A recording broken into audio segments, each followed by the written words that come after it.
Hi, I'm Old Norse Specialist Dr. Jackson Crawford. It's only March 10th, and 2023 is already a major year for the announcements of massive new discoveries in runes. We already heard earlier this year of the discovery of what is now the oldest known inscription in runes from Norway. And now, in just the last few days, the announcement of the oldest known written form of the name of the god Odin. In this video, I will discuss what this find includes, maybe a little bit of what it doesn't, and I'll break it down a little bit for the language nerds toward the end as well, who want those extra details.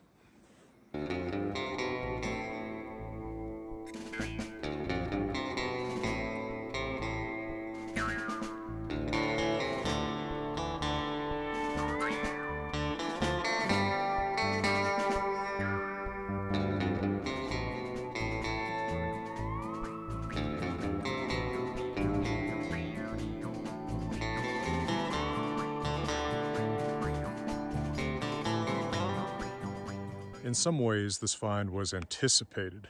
In late 2021, a spectacular find of golden items in Vindelev, Denmark, dating to about the 400s AD was announced.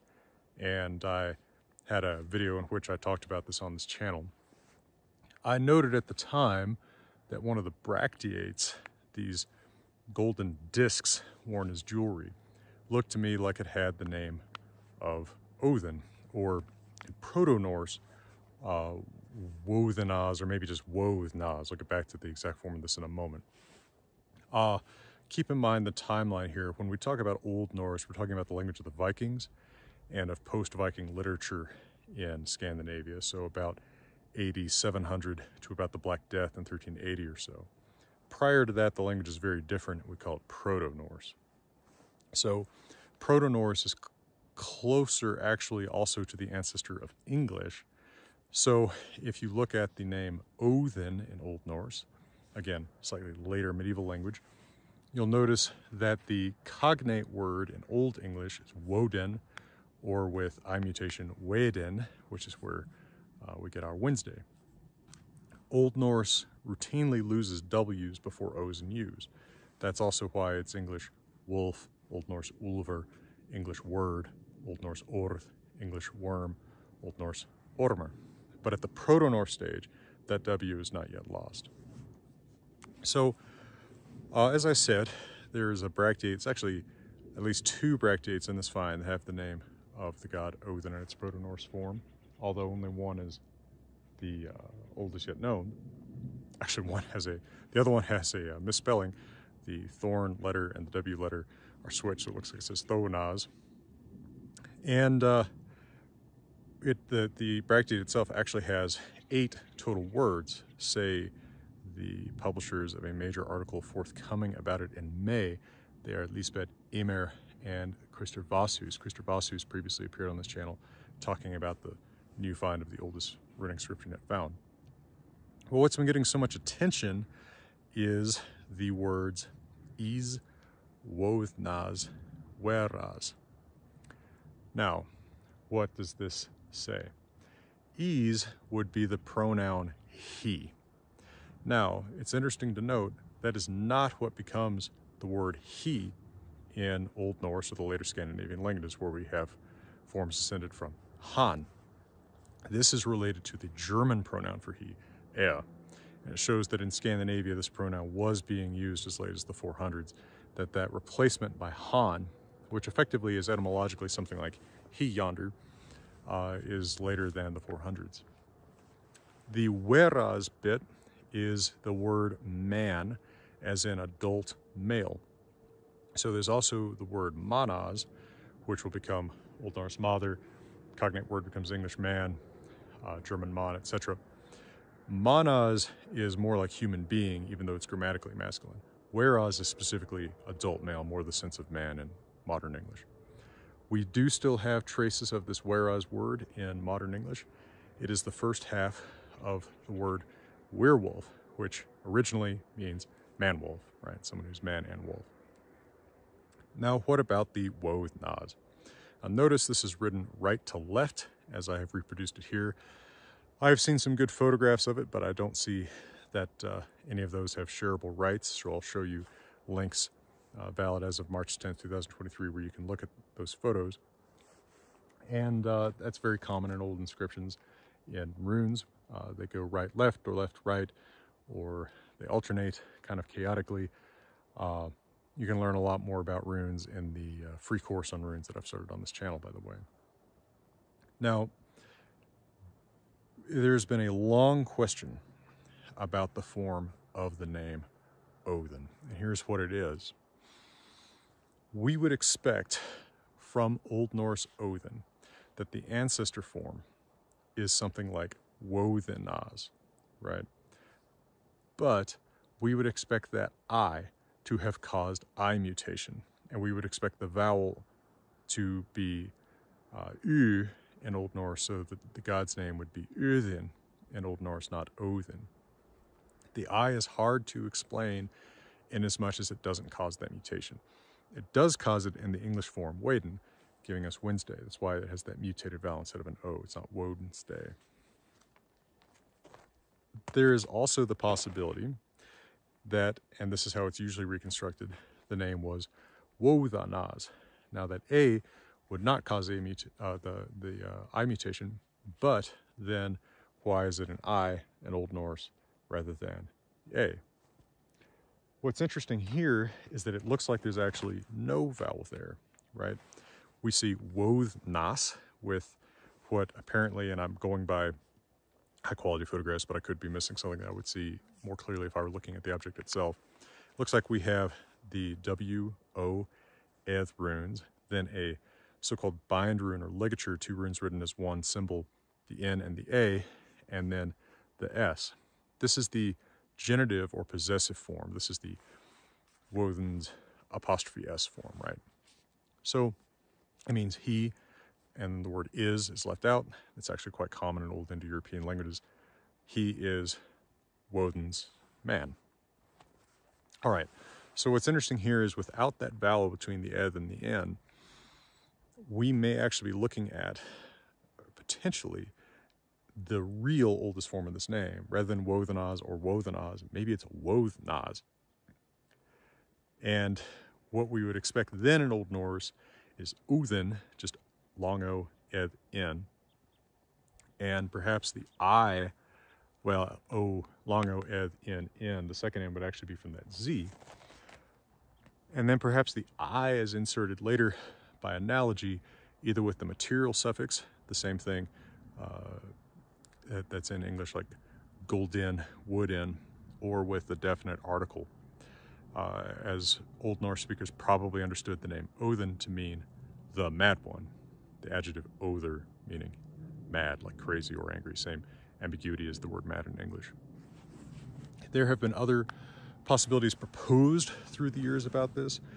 Martin Sirott, for example, in his Cambridge PhD dissertation in the 1990s, proposed that the name had originally been Woth-Nas, right, with Wothus, mad being a eustem adjective in Proto-Norse, and then the Nas being the suffix that indicates ruler. So perhaps he is the ruler of the mad or the ruler of the wild hunt, the noun for which might have been Wothus, a eustem noun. And then as the language developed and the reason for the U being there became forgotten, the same analogy with either the material suffix or the definite article happened there. But given that this attestation of the name Odin is earlier than any others that we have, it is possible that this is the oldest form that was just, as far as I know, not anticipated by anyone. Woth-Nas rather than Woth-Nas, Woth-Nas, or Woth-Nas. Again, still having the same meaning, the, well, probably ruler of the mad or ruler of the wild hunt, again, depending on if we're using the adjective Wothus or the noun Wothus, meaning the wild hunt, the procession of Odin and his warriors in the sky.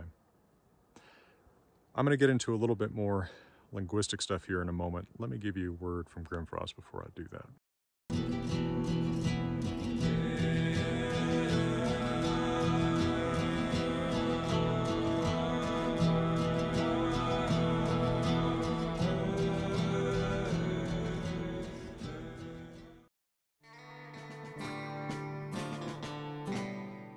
So this find defies our expectations a little bit, but we need to be realistic about the ways it defies our expectations.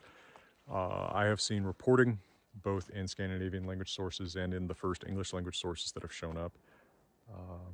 Of course, even I, perched here at the center of the world in the San Juan Mountains, not always the first of these things.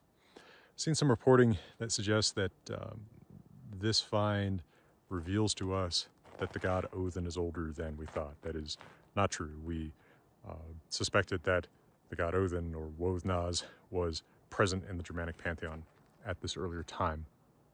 I think people are just misinterpreting that we didn't have his name written down this early, right? Which is a very valuable thing to have, but it didn't mean that we didn't anticipate that he was there, right? It's also worth taking a moment to, like I said, navigate to one of those links where you can see some high quality pictures provided by the National Museum of Denmark, and look at how relatively hard this is to read. When I noticed in late 2021 that it looked like Wothnas was there, I actually had read it as Wothinas.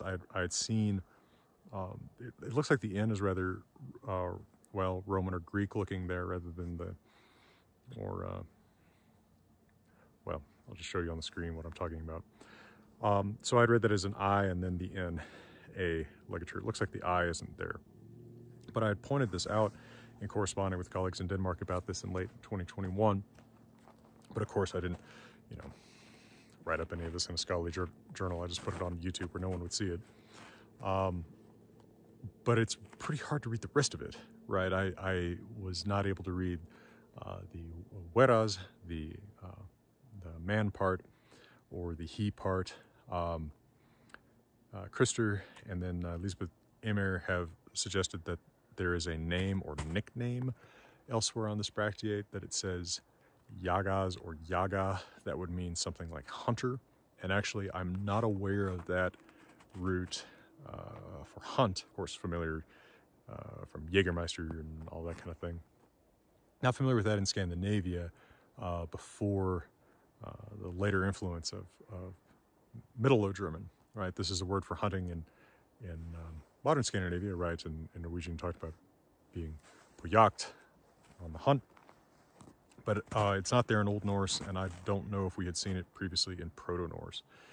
So it's intriguing that we're seeing some vocabulary that's later lost from Scandinavian, right? This is a really ancient layer of Scandinavian language, and that is really one of the most valuable parts about this.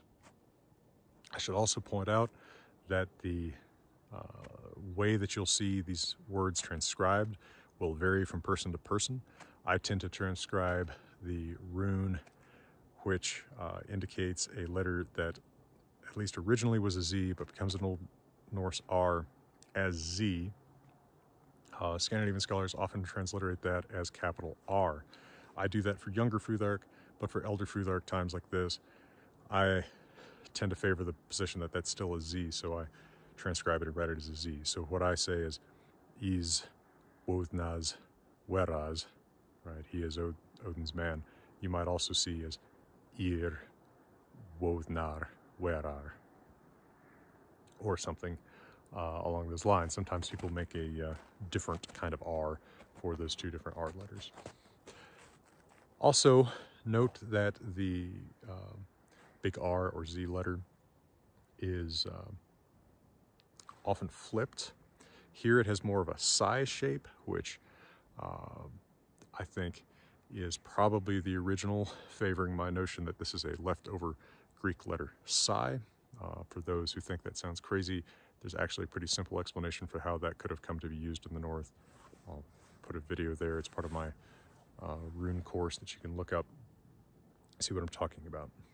Again, I'm putting out on YouTube where no one's going to see it, but I am excited by these new finds, these new oldest finds, and I am going to continue, with the help of my Patreon supporters, to present information about them as completely and as swiftly as I can, without intentional, anyway, prejudices or biases or ideologies or favoritism for one idea or another. I just want to get data to you. I'll present my own ideas. You can take them or leave them, but I want you to get the facts straight without the detritus of opinion and mysticism that so often get attached to these things on the internet. So for now, thank you, Patreon, and from Colorado's wonderful San Juan Mountains, I'm wishing you all the best.